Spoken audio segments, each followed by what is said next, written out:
Hey everybody, this is Scott. I'm recording this clip as I'm going through the episode you're about to listen to.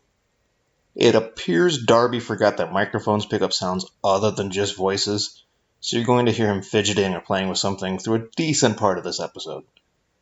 I apologize for his dumbassery, and it would be terrible if you contacted him on social media about his dumbassery. So definitely don't do that.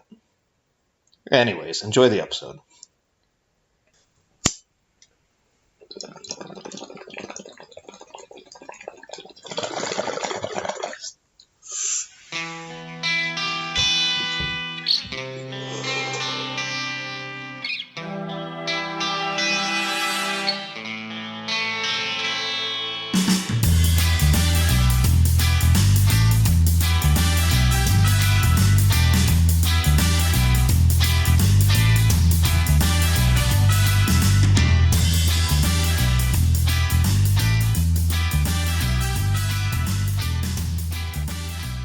So the coronavirus is fucking up more shit.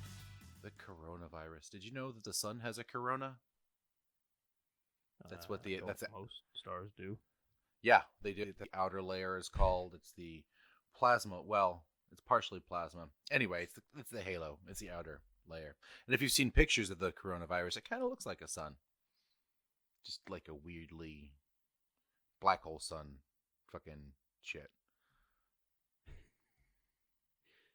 Cool story. Cool story. Yeah. What's up with the coronavirus? No, the coronavirus has caused the cancel of the Geneva Motor Show. Oh. I just saw this morning. Oh no, Geneva, like Geneva, Switzerland. Geneva, Switzerland. And you're into them fancy the European cars, Geneva right? Motor Show is like the big motor show every year. That's where all the manufacturers drop their newest, fastest, coolest shit. Okay.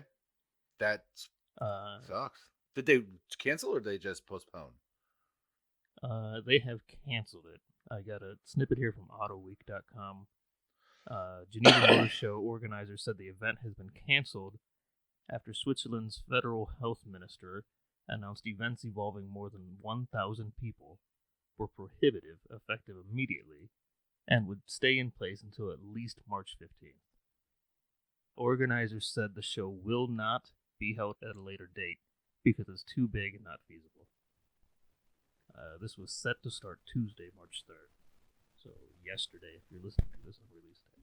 That sucks. That really sucks. You know, this I think is probably with that news is worse than the writer's strike of 2007 or whenever that was. Do you remember that? When Hollywood writers went on strike? That. Yeah, this is officially worse than when that. We got a shit ton more bad reality TV shows. Oh, it was dark days of TV. But yeah, I think I think the body count was just about the same though at this point. So yeah. But now they're canceling cars. Nobody canceled cars for it. Manufacturers. This is like a huge promotional thing. This is the biggest car show in the world every year. So all these manufacturers drop millions of dollars into this. And now it's just not going to happen. Like, is this the show for concept cars and shit? Yeah, it's where they release the concept cars, where they release, like, the new models coming out this coming year or whatever. Okay. That sucks. I always like looking at those pictures. I don't know shit about cars, but you're the car guy. So this sucks for you more than it does for me. A little bit. I look forward to seeing pictures from this shit every year. Yeah. This one in SEMA, which means nothing to you too. Nothing. But SEMA's like the aftermarket. That was that 90s clear alcoholic drink, right? Zima? Everybody was gaga for it. Like, I think is that still a thing? I know. I think they're defunct now. I maybe it is, but I remember I used to drink it in high school. I remember my uncle drinking it. So yeah, it was like alcoholic Coke Crystal or Crystal Coke. Do you remember that shit? It was like awful. It was awful. They had clear Coke too. I remember clear Pepsi. Oh. It was like Crystal Pepsi, I think it was. Oh, maybe it was Pepsi. One of like I didn't know if Coke did it too or not. One of those awful drink ideas. The 90s was full of awful drinks. Do you remember Orbits? Or no. It was like thicker than a drink should be, and it had floating balls of shit in it. Ew. That sounds like a choking hazard. It was not good, but it looked fucking cool, so kids liked it. But it did birth things like Surge, and Surge is badass. So Surge was great. And its name is I Surge. found some of it like 2 years ago and bought a 6-pack of it. Not as good as it used to be. No. While listening to Korn and shit. Trick on a leash. Yeah, Surge is my shit back then. Getting stoned, driving around. Which, don't do that. Don't drive while high. Your 90s was very different from my 90s. I was a little kid in the 90s. Yeah, my 90s was fun. It was mostly stoned. Anyway, so, yeah, this is the Higher Minds podcast. I'm Scott. I'm Papa Darby. What the fuck are we talking about today, Darby?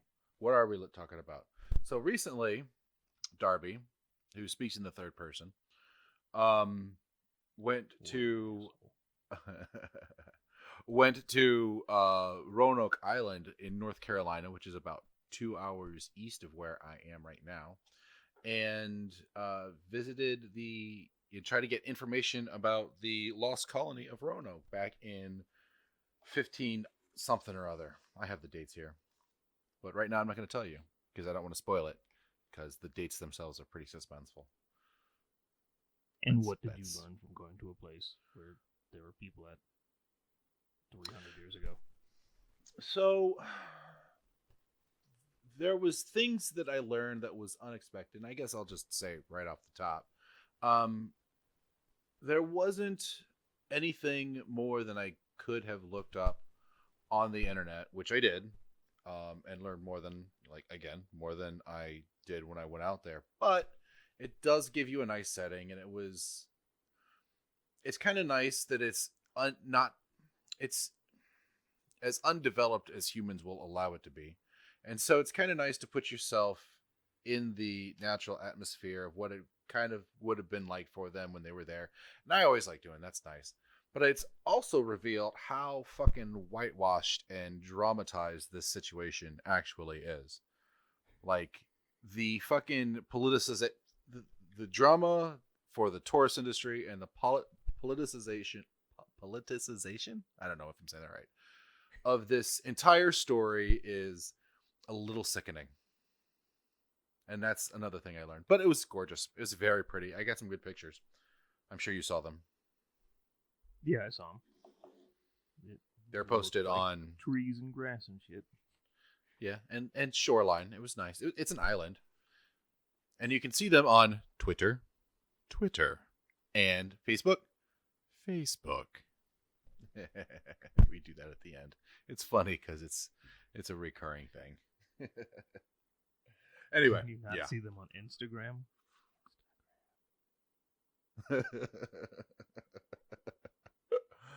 Anyway, so yeah, we're talking about the lost colony of Roanoke and theme music. My theme music sucks. Your theme music last week was kind of cool. Theme music. At the end of the episode, you did the Power Rangers tune, and our theme song is nothing like the Power Rangers tune. Yeah. It's not. That's not what I did now. I don't think I did. No, that's not what you did this time.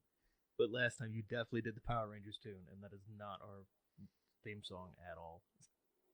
Imagine Power Rangers tune done by a mariachi band. Maybe, I guess. No, it's nothing like that either. Anyway, so starting with what we learned about Roanoke. I'm going to cite my sources first. I got some stuff from history.com, from newsobserver.com, from an article called How Virginia Dare Became a Symbol of White Nationalism from June 2018, and from dna-explained.com. So, the story of the lost colony of Roanoke is one of America's oldest mysteries. It was one of the first English colony to intentionally settle here to take over the land. In August of 1587, 115 English settlers landed on Roanoke Island, North Carolina. Later in that year, it was decided that John White, the governor, would sail back to England for supplies. Just as he arrived back, a naval war between England and Spain had broken out, and Queen Elizabeth ordered all of the able-bodied ships. I don't think that's how you that's the right adjective for it. Pause a second. Yeah. Are you not doing the 1585 one at all? There were two separate groups. No. Let's hear about that one. You want to go? I don't know anything about that. Yeah, so in 1585, the first colony was established by Governor Ralph Lane on Roanoke Island in what is now Dare County, North Carolina. Raleigh planned a largely military operation focused on exploration and evaluation of natural resources. The intended number of colonists is unknown, but approximately 600 men were sent on the voyage, with about half of those likely staying to form the colony. So roughly 300 men, mostly. A second wave of colonists was intended to come later. Which they did. Yes, yeah. Which I think is the group that you were just talking about. It must be. 2 years after that, yeah, I'm sure. Anyway, please continue. The fleet consisted of 7 ships.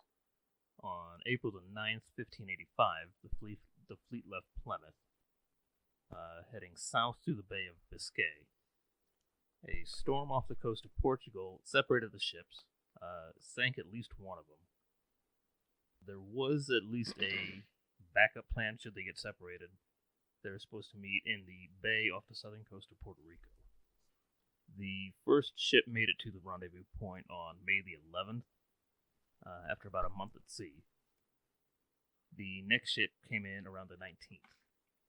3 other ships went straight to the Outer Banks, North Carolina, and 1 ship is known to have run out of supplies around Jamaica somewhere. And this was a time when they didn't brush their teeth, so that must have really sucked. I don't know what you're getting at there. It was a sucky time to be lost at sea. I think any time is a shitty time to be lost at sea. But I mean, more so if you're not brushing your teeth. Like, just life sucks more if you don't brush your teeth. I think if I'm lost at sea, dental hygiene is not at the top of my priority list. And so, thus, it's one less thing that you have to worry about, making it better all around.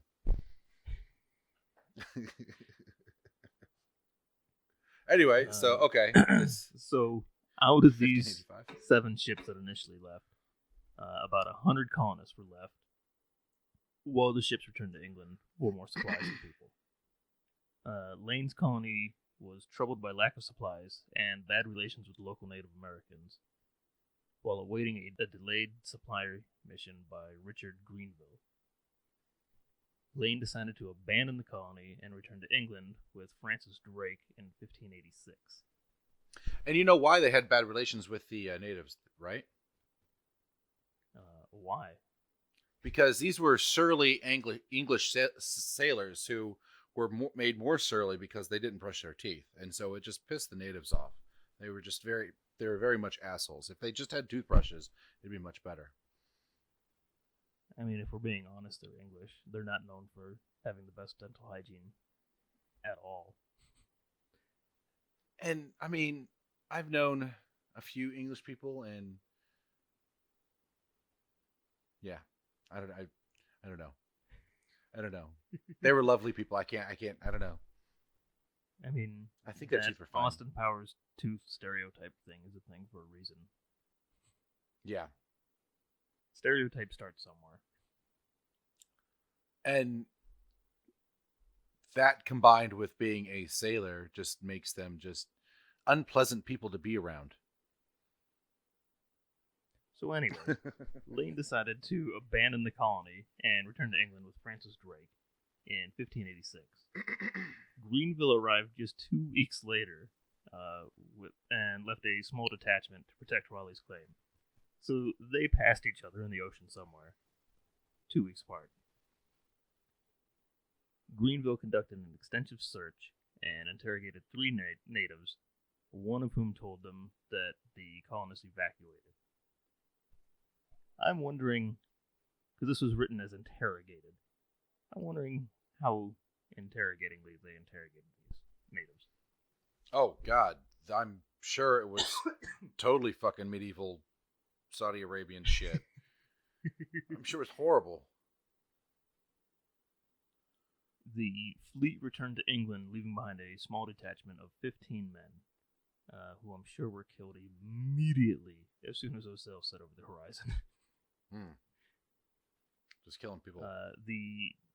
It's believed, just from what was found when people came back, that natives attacked using flaming arrows to burn their houses and food storage and everything down. None of them were found alive ever again. None of the natives or the Englishmen? None of those 15 guys that they left behind. Like, they had to have known going into that was a suicide mission. Oh, yeah. I mean, it takes a good month to cross the ocean.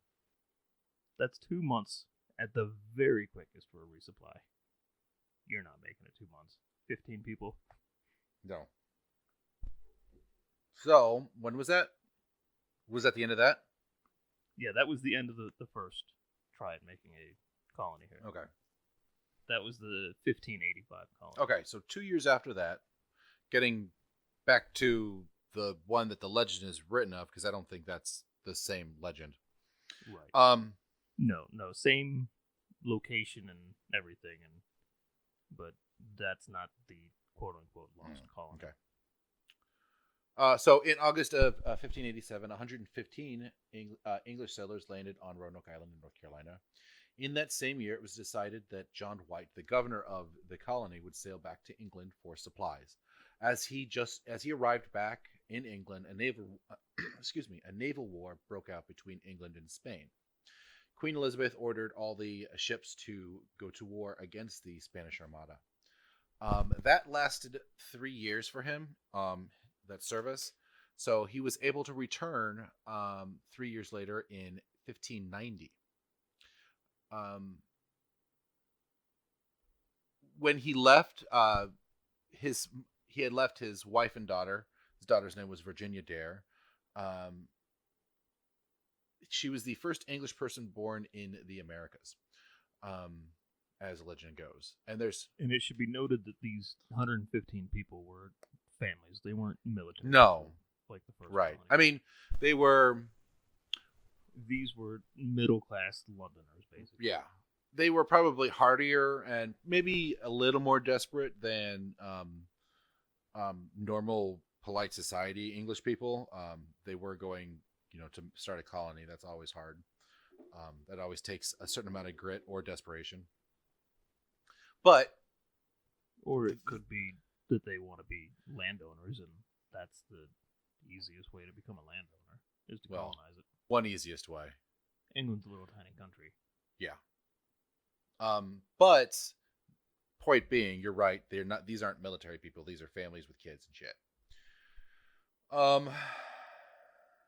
So when the crew returned back to Roanoke Island, they found no trace of the colonists. That is to say, they no trace of the people themselves or their belongings. What was left was a fort, and all the buildings and everything remained intact. But there was no clues as to what happened to the people, except for, and now this is a giant clue in my opinion. I don't know why the history books say it's there was no clues, but in one of the trees was carved the word Croatoan, and another one, the 3 letters CRO, the first 3 letters of the word Croatoan. In recent adaptations of this legend, such as American Horror Story, that word itself has become sort of a magic word meant to protect whoever speaks it. And there have been a lot of hypotheses about what happened. such as they tried to sail back and they got lost at sea. Another one is that they had traveled to a local island named Croatoan with a native tribe of the same name, which logically sounds like that's probably what the fuck they did. And they had worked with that tribe in the past, too. Yeah. A lot of the tribes on the mainland were hostile to them, but that Croatoan tribe had worked with them and they had treaties with them and everything. So it is likely that when resupply never came back, you go to your neighbors for help, and that's the neighbors. And in all honesty, the natives themselves were, they were families too. They recognized other families. They weren't, the way that history is written is that they were all barbarians and savages, and they all wanted to kill white people, but that's not true. And probably not in this case. There's many stories of cohabitation and cooperation between the two groups. And it varies a lot from tribe to tribe or group to group or whatever, too. Right. Some of those tribes were just hostile. Yes, that's true. Without being provoked or whatever. That's another thing. It's going to vary what side of history you want to look at on whether they were all friendly or all bad, when in reality it was just like any other group of people. And I wouldn't say they were good unprovoked either. I mean, they're the ones that would automatically attack usually had casualties on their own side, caused by the English people too. So I mean, it's gray. It's hard to say who was right and who was wrong in the situation, except for killing everybody's wrong. That whole thing is wrong. Both sides are wrong. Not to whitewash it. The English were wronger. Are you done digging that hole? Yep. I think it ended on a high note there. I stepped out of that hole. The English were wronger. Everybody's wrong, but you're wronger. Yep. Anyway, so I believe you have other theories on or hypotheses about what happened to them. Backing up just a little bit ago. The resupply ship. He did actually set sail. He got permission to leave during this Spanish Armada War deal that was going on. Okay, this is John White, right? Yes. Yeah. Yes. The ship departed April 22nd. The captains of those ships, however, were capturing Spanish ships along the way to just line their pockets even more. They're out at sea. You might as well pirate a little bit too, right? On May the 6th, they were attacked by French pirates near Morocco. Nearly 2 dozen French pirates? French pirates. We give up. Give us all your stuff. I love how nobody takes the French seriously. French people. So they were attacked by French pirates near Morocco. Nearly 2 dozen of the crew was killed. The supplies bound for Roanoke were looted, and the ships turned around and went back to England.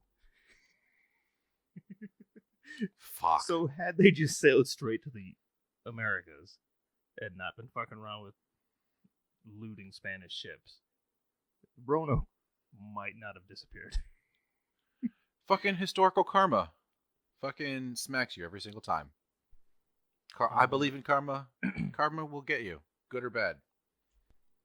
Following the defeat of the Spanish Armada in August, England maintained the ban on shipping in order to focus efforts on organizing a counter-Armada attack. So White couldn't get permission to return again until 1590. So because they were dicks out there pirating Spanish ships, they completely lost this colony. Or didn't help, at least. No, definitely did not help. I mean, yeah, who knows at what point the colony up and disappeared, but, you know, obviously had they gotten back earlier, they probably had a better chance of at least having a better clue. I would suspect that they would have expected the resupply to come within a year. To sail across the ocean, get financed, get all the supplies and everything, wait for winter to pass, and then sail back. So Yeah. I would assume after a year and a half, they went, hey, where the fuck are these people? Right. 3 years. That's... Yeah. Oh, fuck. They're not coming back for us. Yeah, we're on our own. Probably before that. 2.5 years. So the most likely outcome for these people, those that weren't killed by natives probably joined the Croatoans. There are reports of Native Americans with gray eyes in that region, meaning that they would have intermingled and bred with Europeaners. Right. I have a quote from a... What is he? He is... I want to say historian from the 1700s. A couple hundred years later, talking about that. Oh, 1600s, late 1600s, early. So the quote goes: "A surveyor." This is from some textbook, but it goes, "Quote: A surveyor, John Lawson, worked on Hatteras Island and on the coastline of North Carolina in the late 1600s and early 1700s, when the area was first being settled, quote unquote, first." Lawson reported that the Hatteras Indians were the tribe living on Hatteras Island in 1701, 110 years after the colony disappeared, and they included light-skinned, light-haired, gray-eyed people who claimed to descend from white people. 110 years is roughly 5 generations, unquote. Yeah, this theory dates all the way back to 1605. So this is the oldest and probably most likely theory, was that they just joined up with the Croatoan tribe. Right. Another quote from John Lawson from an oral history. It goes, quote: "A farther confirmation of this lost colony and ancestry we have from the Hatteras Indians, who either then lived on Roanoke Island or much frequented it. These tell us that several of their ancestors were white people and could talk in a book, as we do, the truth of which is confirmed by gray eyes being found frequently amongst these Indians and no others. They value themselves extremely for their affinity to the English and are ready to do them all friendly offices." Written by John Lawson in 1709 in A New Voyage to Carolina, page 43 through 44. So another newer theory, Are those? a map that was made at this same time was found to have a repair piece, like, over top of the map that showed a fort hidden underneath of it about 50 miles away from Roanoke Island. This fort was there from a previous expedition, or whatever you want to call it. And that 85 one, maybe? known about it. Say what? That 85 one? 1885 or 1585 one? I don't know if this was from the 1585 one or a different thing altogether, but it was prior to the 1587 colony, and they would have known about it because it was on this map. So it's possible that they went to that fort, the remains of that fort. This time period was like the biggest drought in this region's history in a very long time. So they picked like the exact wrong time to colonize there. Mm.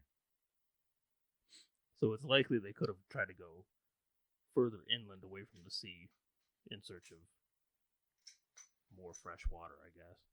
Well, also, as a means of travel and transportation, I went through that, and one of the things I noticed is the waterways between the islands and the Outer Banks and stuff is they're nice and wide. You can fit a lot of ships and a lot of stuff through, but they're not in the Atlantic Ocean per se, and so the waters are probably a lot calmer, and they're a bit brackish. So I don't know if that helps anything, but they are. And so they're just easier traveling routes than just staying outside of the Outer Banks. See, and I would think defensively, an island would be easier to defend than something on the mainland, but I don't know. Oh, what would be easier to defend? An island? Oh, You think you'd be able to see people coming? yeah, I would. I have no idea. I don't know much about military history. So, It just makes sense to me that you don't want to be on the mainland. I guess. I don't know. Another theory, there's 48 stones labeled the Dare Stones. They were left by Virginia Dare's mother, whose name I don't remember right now.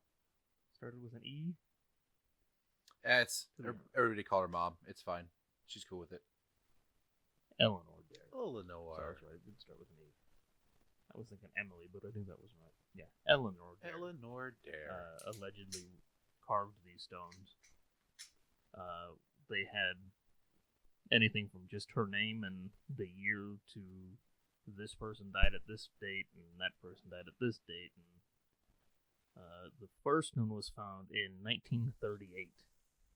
Oh wow, that's a lot. The rest were found over like the next 4 years, and they seem to be like breadcrumbing their way towards Atlanta. Oh wow. The first one seems to be authentic. The rest could be hoaxes, especially since they're found so quickly after the first one, and none have turned up since then. But if true, it lends credence to they became enfolded into a local tribe somehow. Yeah, this could be them just traveling on their own, trying to get away from this drought or trying to find somewhere safe or whatever. It could be. This could be them traveling with a tribe, whether voluntarily or as captives or whatever. But they seem to be left as breadcrumbs. And general consensus is that at least the first one appears to be authentic. That's cool. They were carved rock. Yeah, there were stones, like river stones or field stones, whatever. A lot of them were different types of stone, lending belief that they were picked up from the local area and not just all carved in one spot and thrown out in some sort of a hoax or whatever. Cool. There's evidence of aging on some of them, from the top layer where it hasn't been carved to where it has been carved. So maybe they're real. But like I said, at least the first one seems to be real. I also have a list of what could explain the light-eyed, fair-skinned natives, other than it was this colony. So there's arguments against it. And what is that? So, well, they weren't likely the only white people in the region. We know that from the previous expedition. There was at least one other failed attempt on the James River in 1570 by the Jesuits. So even earlier than that. You know who the Jesuits are? I've heard the name. I couldn't tell you what the fuck they are off the top of my head. They're a Catholic order of monk dedicated to education and educating. I went to a Jesuit high school. Lucky you. There were earlier shipwrecks. The Spanish were sailing the coastline. European vessels were fishing off of... Yeah, the Spanish had already laid claim to, like, the Florida area, I think it was. Yeah. At the time. Yeah. And all over the Caribbean and shit. Yeah, which is why a lot of them speak Spanish. Oh, is that how that works? Yeah. Yeah. we speak the language of the conquering hero, just so you know. The English are our conquering hero in this story. European vessels were fishing off of Nova Scotia. The typical sailing path was south with the trade winds to the Caribbean and up the Atlantic coast. As early as 1474, the Portuguese and Danish had discovered and were fishing the land of codfish, which had been interpreted to mean Newfoundland. The way to Newfoundland was typically up the Atlantic coastline, and ships had to stop to resupply, especially for water. Another reason is... Do you know why Newfoundland is called Newfoundland? No, go ahead. Why? Well, when Leif Erikson discovered North America 500 years before Christopher Columbus was even born, he named it Newfoundland, Newfoundland. That makes sense. Christopher Columbus is a bitch. Nice dig on Mr. Suck a dick, eye ties. Good dig on Mr. Columbus. And then Raleigh's two military expeditions in 1584 and 1585 and 6 could have been responsible for fathering children, as soldiers do force their sirehood. Well, I mean, when all the village's men sporadically die, somebody's got to take care of the women, right? Yeah. I guess, and I guess specifically their vaginas and stuff. Yeah. War is gross. I don't know what I was going with that joke. Was that a rape joke? Is rape funny? Is that what that is? Kind of. Rape is not funny. We don't I like mean, we're laughing at it, so. it. But we laugh at stupid stuff. It's not funny. Anyways.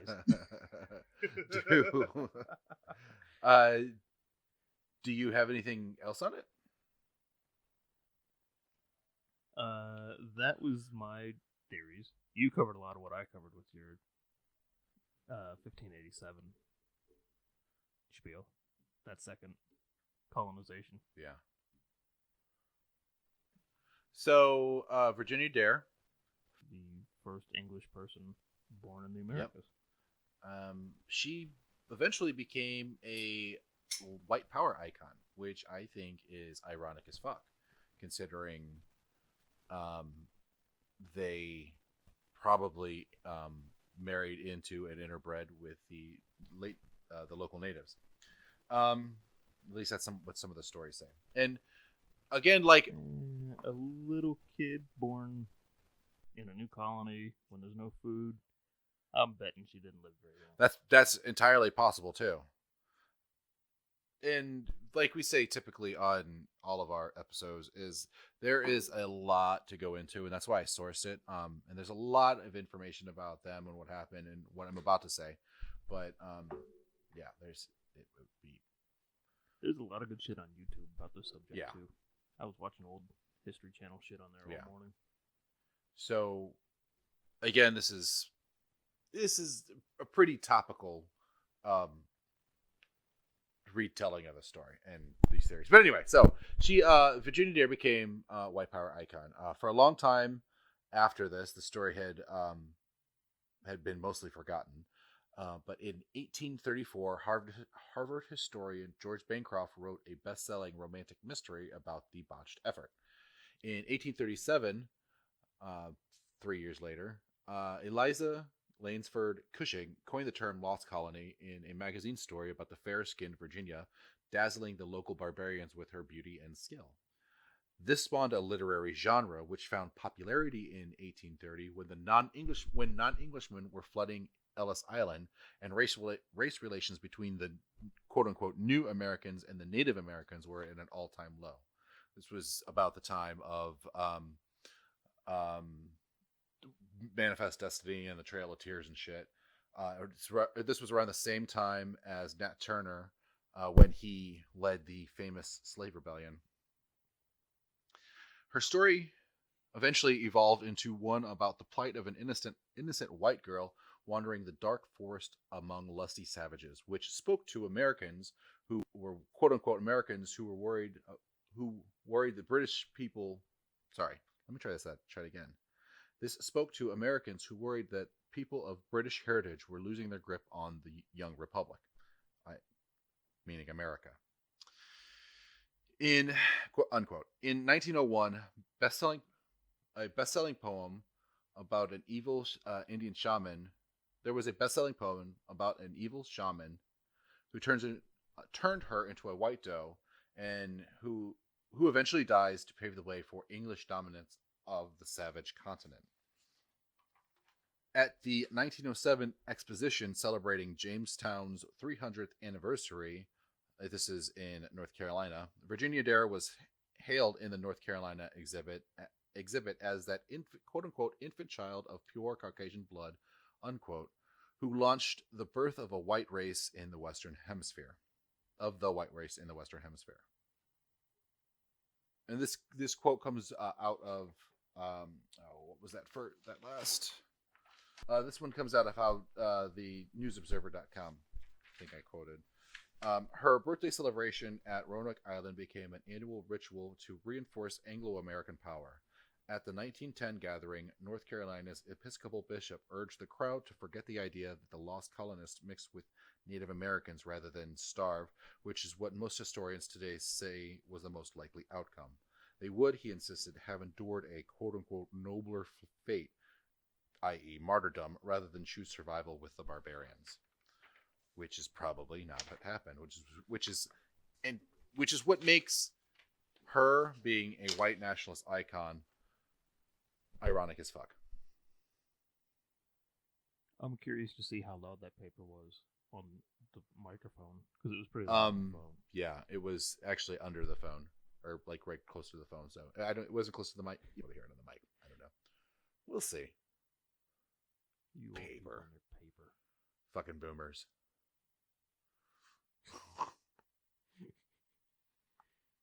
Anyway. Yeah, there were several cases of white people, settlers, frontiers people, whatever, joining Native American tribes. Like being adopted into them, basically. I mean, yeah.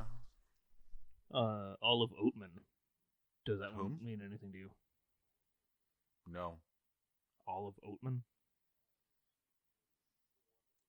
She's the one that was, I think she's when she was a little girl and raised by I know what you're talking about, yeah. Indians out west. Yeah. She's got the chin tattoos. They made some fictional Hell on character Wheels. off It's a of pretty her good on show. some TV show or some shit. Yeah. It wasn't about her. She was a character in it. That's an interesting one. We might have to look into that one, see if there's enough to do an episode on her sometime. Yeah, it's not unheard of that people would join in with Indian. That's what the whole tribes or whatever. holiday of Thanksgiving is about. Yeah, sure. It's supposed to be. I don't really know what it's about. It's about football and arguing with your family. This just occurred to me. That's a perfect example of why you don't feed stray animals. Just let them fend for themselves. They'll be fine. Or they'll starve and die. If they'd have just let the pilgrims starve to death, we wouldn't have to fucking watch football on the day. That'd be damn sure. But we wouldn't get the Charlie Brown Thanksgiving Charlie special Brown. either. He has so. sad Christmas trees.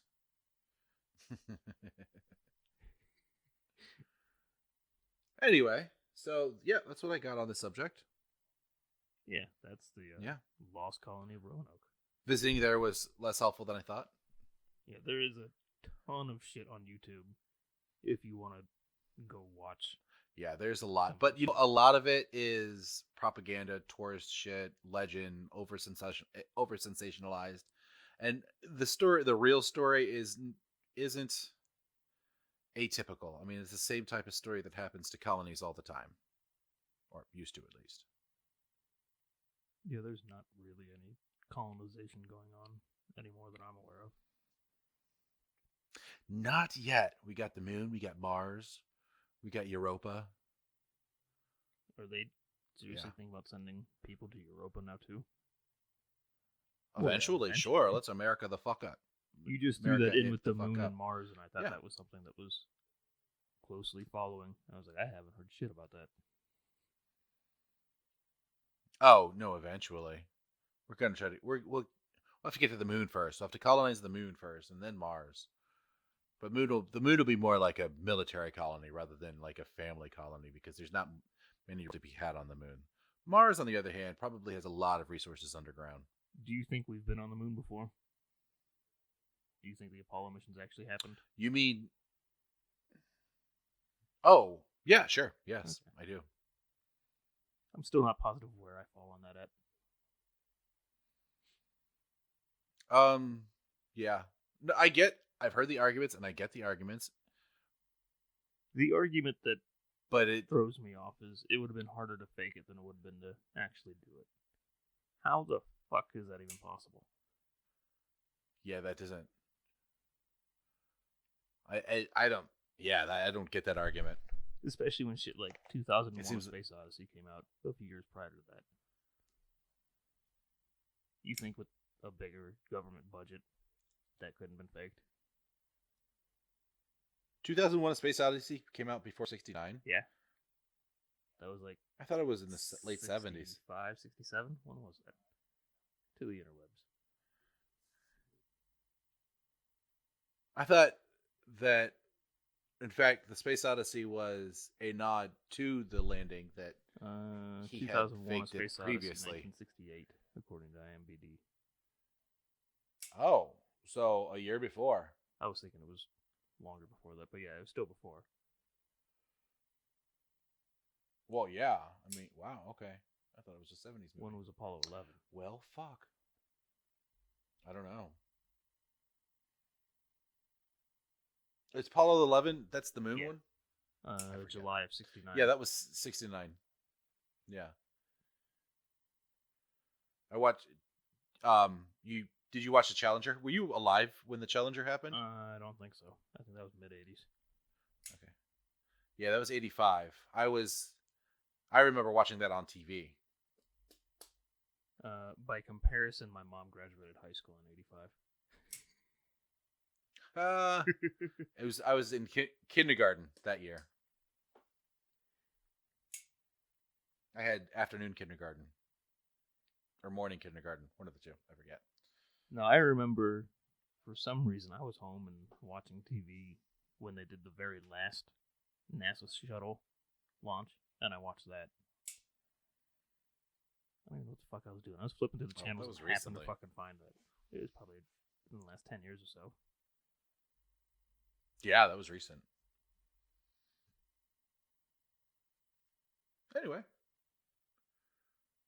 So yeah. I got to buy tickets to Fuck, I called that on the nose. 2010 is what I'm finding for the last shuttle mission. Oh shit, so 10 years ago. Wow, I'm old. Yep. Fuck. So I'm about to buy tickets to Denver for our 420 recording. Yay. Did you get your shirt yet? Nope. Motherfuck. Okay. I'll check on that. I was just hanging out with it's going to be yesterday too, and they didn't say anything about it, so I assume it hasn't shown up at their place. Well, fuck. Maybe they forgot or something. Because I sent them out a while ago. Anyway, so yeah, we're recording at their place, and we're gonna have a get together. I did talk to them about it. Did you? Yeah, I did. Decided it was probably best to ask before you just started inviting people over. Well, so it wasn't so much that I started inviting people over. I was making plans for the show and what we wanted to do, and we're gonna have Dory back, and we started talking about other people who could show up, and so that's kind of how it happened. So then I needed to, at that point, I needed to talk to them, but I did, so everything's good. So party at HK's, everybody. Hey, do you mind if I have a handful of people come over and we smoke a bunch of weed in your living room? Living room, in the kitchen, in the shed. Are we gonna record in the shed again? Kind of fun, actually. That'd be weird. Anyway, so yeah, I don't know if you want to get a hold of us or talk to us about the 420 episode, or show up at H&K's. I don't know. I don't know about that, but nobody knows who they are or where they live. But don't show up there. It's a secret. Yeah, no, that'd be weird. I'm not inviting anybody to just show up. Anyway, but if you do want to talk to us about it, where can they talk to us about it? We could be contacted on Facebook, Facebook, Twitter. I feel like we already went through this today. Instagram. You can email us direct at highermindspodcast@gmail.com. I think he said highermindspodcast@gmail.com. I did, in fact, say highermindspodcast@gmail.com. Interesting. Where else can people find us? At highermindspodcast.com. Highermindspodcast.com. Our whole catalog, 53 episodes now, is on there.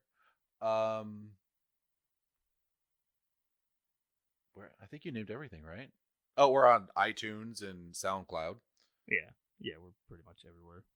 Podcasts. We're everywhere. Yeah. Just Google us. Tell your friends to Google us. We're up on Wednesdays. Or DuckDuck. By the end of the day. Whatever search engine you prefer. Yeah. Or just ask around. Start asking everybody about Higher Minds Podcast.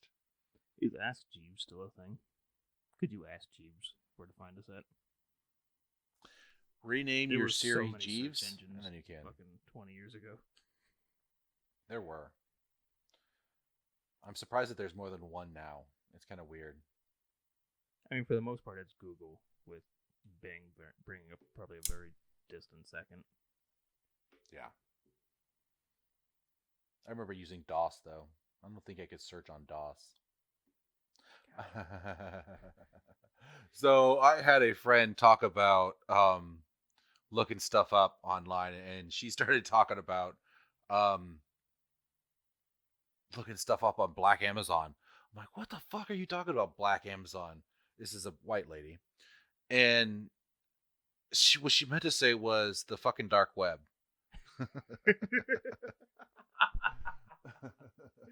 I love the dark web is now Black Amazon. Black Amazon is something else. But yeah. No, because there's like So Black that's funny. Twitter and shit, I guess. Yeah, but now the dark web is Black Amazon, so I'm gonna go look for some weaponry on Black Amazon. You can buy a machine gun, an 8-ball, and a hooker all at the same time. Maybe from the same person. Maybe. Do you get a buy two, get one half off deal or some shit? Maybe just quote Black Amazon. Anyway, so yeah, that's that. Anything else? I don't think so. All right. Well, this has been the Higher Minds Podcast. Scott. I'm Papa Darby. Deuces, everybody. Deuces.